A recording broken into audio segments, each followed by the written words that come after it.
Yeah. Great. Okay.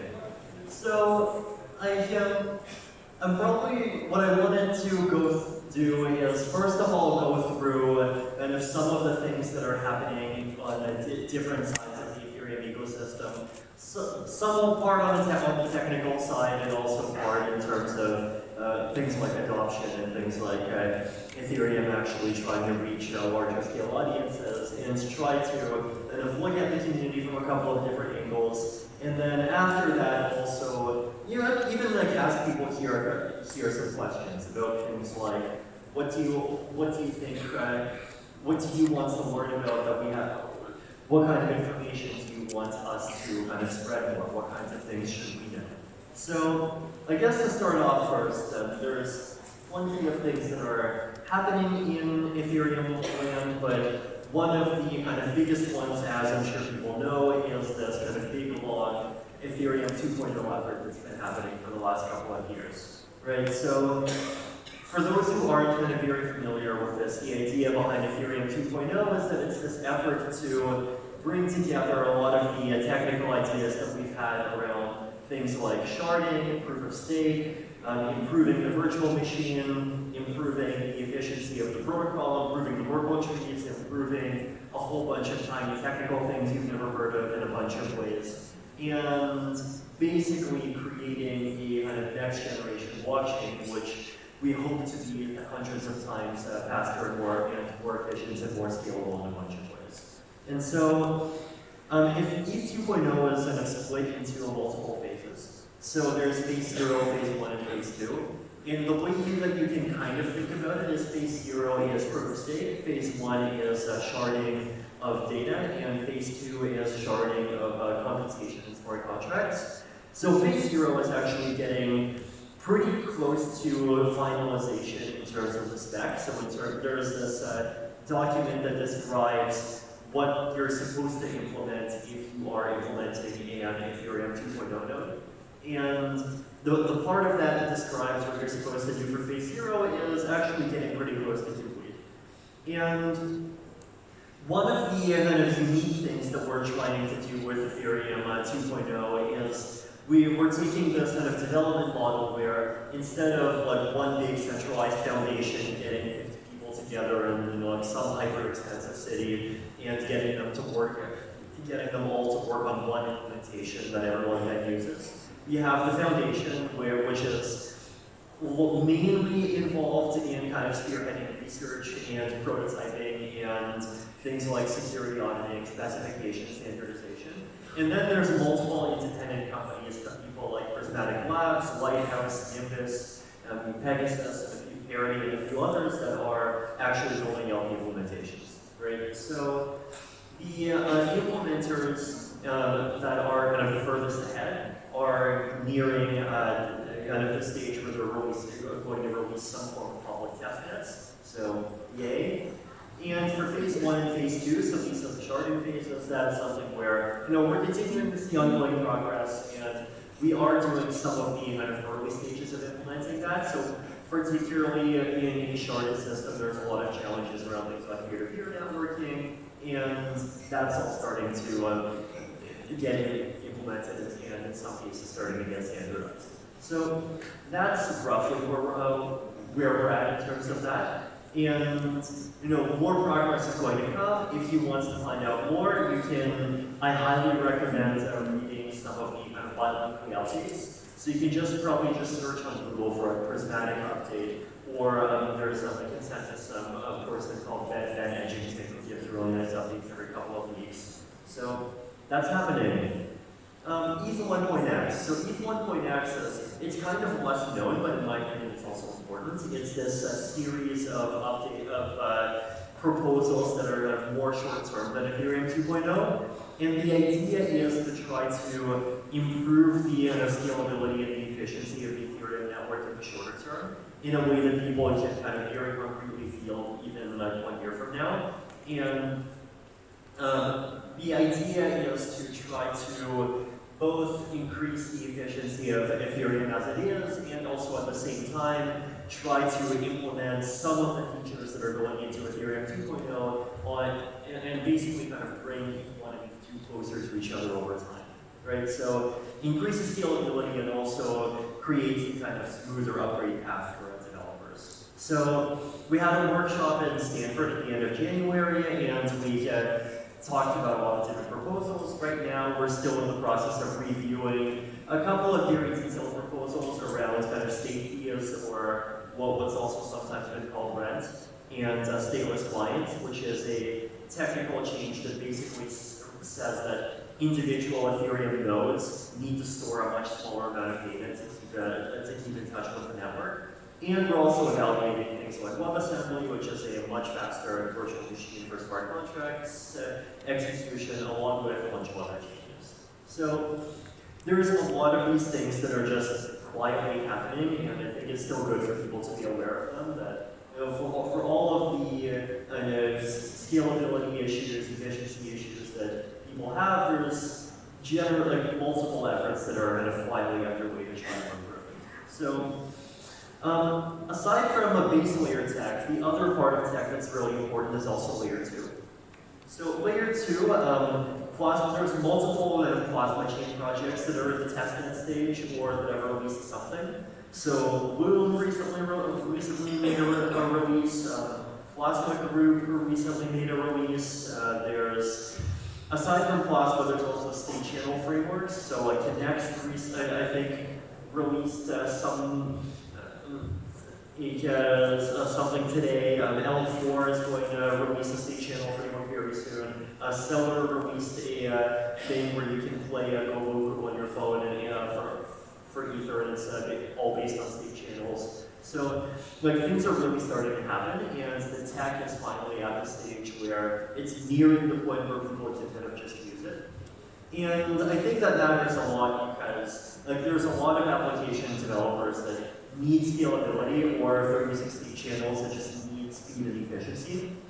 And maybe about a year ago, the only answer we really could have given them is like, just wait for the tech to appear, or just build a thing that just runs on mainnet where every transaction costs you like 55 cents. But now, the situation is very different, right? And so now, if someone says, I am a gaming company, and I want to put my assets on the blockchain so that I can create a common market with other small gaming companies, then instead of just telling them, hey, come back in here, well, there's plasma chain projects that you can tell them about, right? So that's something that's probably fairly important. Also, aside from channels and plasma, ZK starts and ZK starts, zero knowledge proofs in general, valuable both for scalability. There's something called Igneous, which is using ZK starts to increase scalability for just simple payments by something like a factor of 30,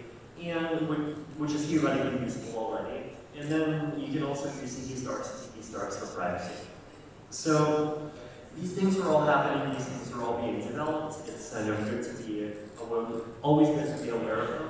And even if you're a kind of community organizing type of person and you can't really dig into the deep technicals of these things, I still feel that it's important to understand kind of that each of these technologies exist, like roughly what they do, and roughly kind of what kinds of use cases they make sense for. Because then if someone reaches out and says, hey, I want to do something on blockchain, can you help me?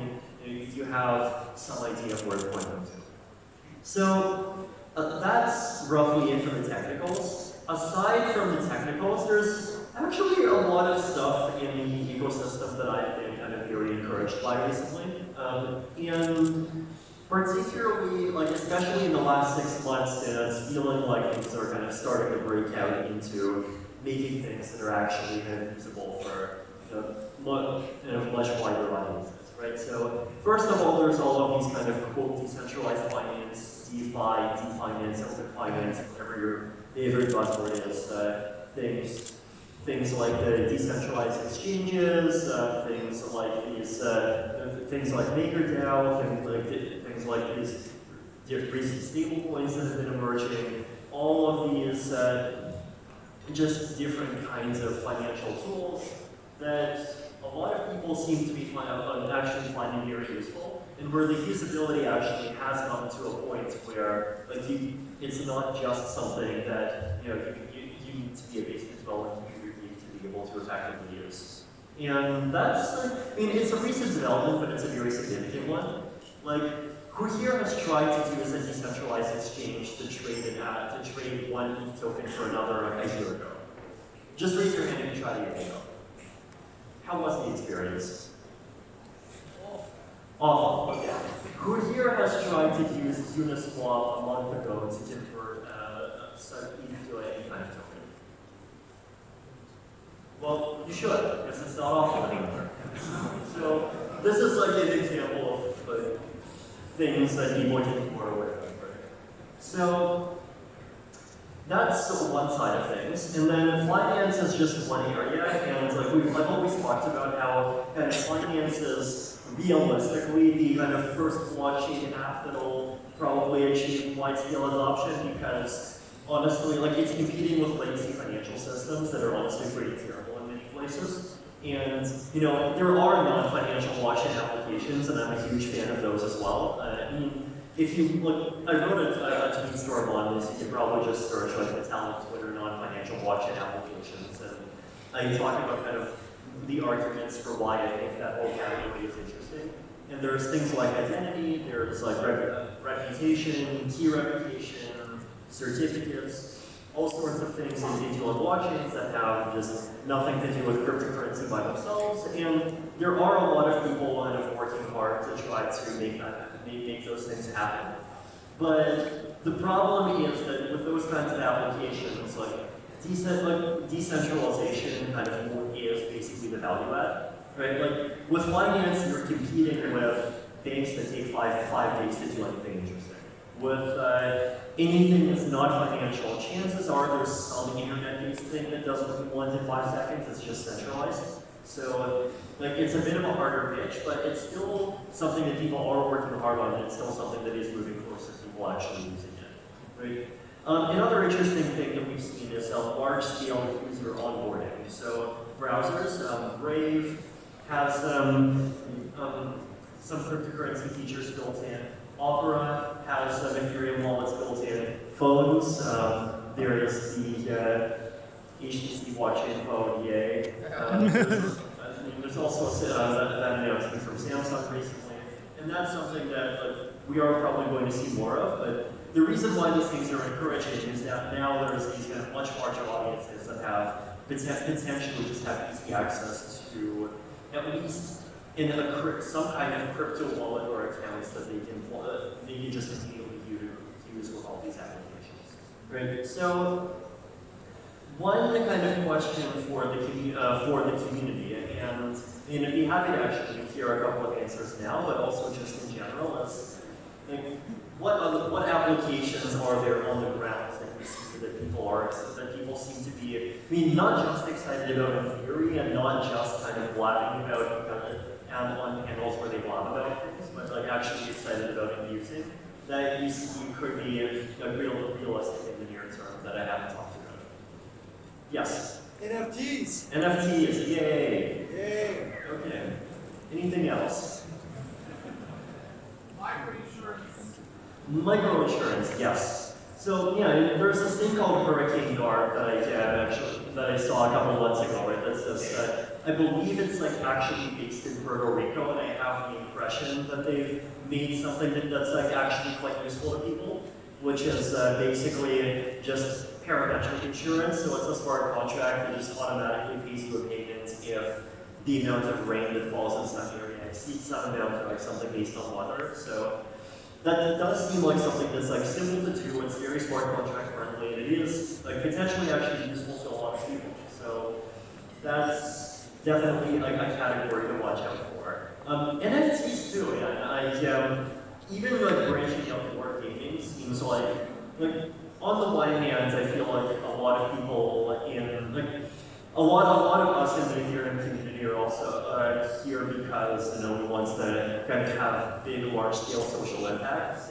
and gaming is the sort of thing that, like, first of all, it clearly does, can enrich the lives of a lot of people, but at the same time, it's clearly not the only impact a lot of people want to have, but it's still valuable because it's an area where, like, it's a place where it has a lot of early adopters, and it's a place where a lot of kind of theories about what blockchains can do can be proven out really quickly, right? So, like, one of the kind of big features for blockchain applications, for example, that I've been excited about is this idea that you can have kind of smaller companies in some industry, like, basically create an application on top of the same standard and kind of share network effects. And so, by doing that, they can kind of work together and compete with, like, big monopolies that they would otherwise have no chance against. And that's the sort of pitch that I've been steering for these, like, virtual game economies in multiple contexts already. So if it happens there, that's something that could potentially happen in a lot of other places as well, right? So, and then once it works in these kind of more virtual environments, so once we have kind of pitches that work in things like gaming, things like different kinds of financial applications, then from there you can kind of start branching out into more kind of real world connected things as well, right? So that's also a kind of later stage that at least I personally find interesting. But I mean, in general, like, I want to just spread the message that we also just, if there are just things that are actually hitting the lives of a lot of people, and especially things that are just hitting the lives of a lot of people that are not connected to the crypto space directly, then those things are interesting to us. Those things are, feel free to post about it, talk about it, and spread the knowledge around. It's something that we definitely want to kind of hear more and more about, right? So that's something, like, we want to learn more about it, both because, like, these are the kind of the goals that we ultimately want to achieve, but also because it kind of helps the Ethereum Foundation, Ethereum core developers, and the community target the kinds of tools that they're building, right? So, if anyone has other kind of big categories of things that seem very promising, please talk about them more. Last thing is goals.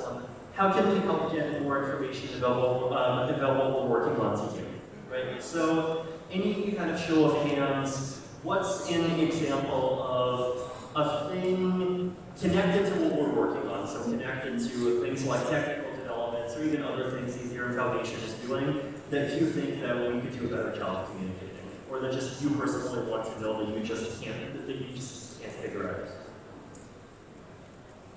Any example? Any hands to raise?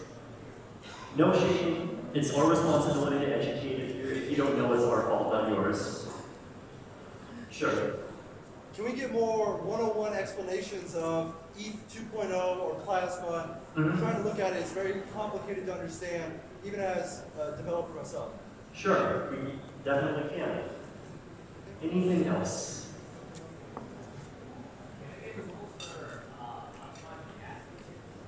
Tools for optimizing gas usage, definitely. If anyone is working on such a tool, by the way, they are welcome to apply to the grants program. And if you're someone who's in a community organizing position, then remind people that the grants program exists. What should we, and especially Foundation for Developers, learn from you? So, what's an example of a thing that you know that you think just from observing our behavior, you think we don't know enough we could know? Anyone here have any examples? If not, yes. So, future direction of Ethereum? Future direction of Ethereum groups? Future direction of Ethereum. So there's, for example, there's technical direction, there's direction of the ecosystem, so. What I mean is who's going to be in charge of leading all development regarding Ethereum? Are we going to stay decentralized? Who is in charge of developing the kind of direction of Ethereum? So from a technical standpoint, there are kind of the core researchers of Ethereum 2.0, I mean, if you want to know who they are, you can just look at the repo for the spec and you can see who's writing all the commits. And those basically are the people that are like really leading the charge, technically speaking. There's also, if we're talking about the like the ecosystem more broadly, then that's not the foundation. That's all the different companies in the community. So, like, probably the foundation, the foundation's focus probably is more, like, and the people inside the foundation probably is more technical direction. So there's the Ethereum 2.0 team, and then there's probably also the 1.x team. So that's people like Alexei and WebAssembly developers. So, like, you can definitely find them if you like basically just go into the GitHub and look at who's doing the work. Okay, looks like I'm over time. I'll be over time. So thank you.